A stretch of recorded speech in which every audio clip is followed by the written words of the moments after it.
وعلیکم السلام ورحمۃ اللہ وبرکاتہ۔ اللہ رب العالمین آپ کو خیر و عافیت میں رکھے اور اس آدمی کو مزید تحقیق کرنے کی توفیق عطا فرمائے۔ آپ کا سوال یہ تھا یا آپ سے کسی بھائی نے سوال کیا تھا کہ شب قدر کے لیے 5 راتوں میں جاگنے کی کوئی دلیل ہے کیا؟ اس کی دلیل ام المؤمنین عائشہ رضی اللہ تعالی عنہ سے مروی یہ حدیث ہے جو صحیح بخاری کی حدیث نمبر 2017 ہے۔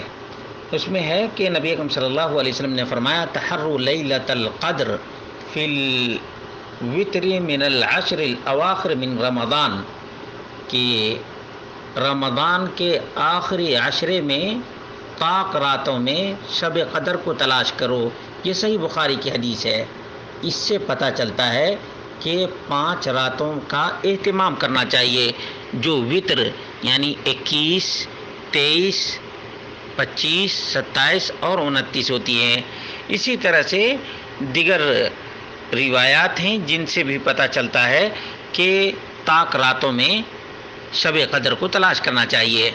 چنانچہ ابو سعید خدری رضی اللہ تعالی عنہ سے مروی ہے قال خطبنا رسول اللہ صلی اللہ علیہ وسلم فقال، رسول اللہ صلی اللہ علیہ وسلم نے خطبے میں یہ بات بیان کی، انی اریت لیلۃ القدر وانی نسیتها او انسیتها فالتمسوها فی العشر الاواخر من کل وطر، رواہ البخاری 2036 اور صحیح مسلم 1167، کہ طاق راتوں میں رمضان کے آخری عشرے کی طاق راتوں میں شب قدر کو تلاش کرو۔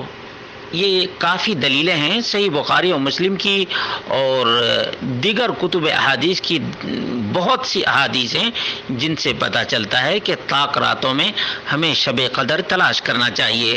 اللہ رب العالمین ہم سب کو توفیق عطا فرمائے۔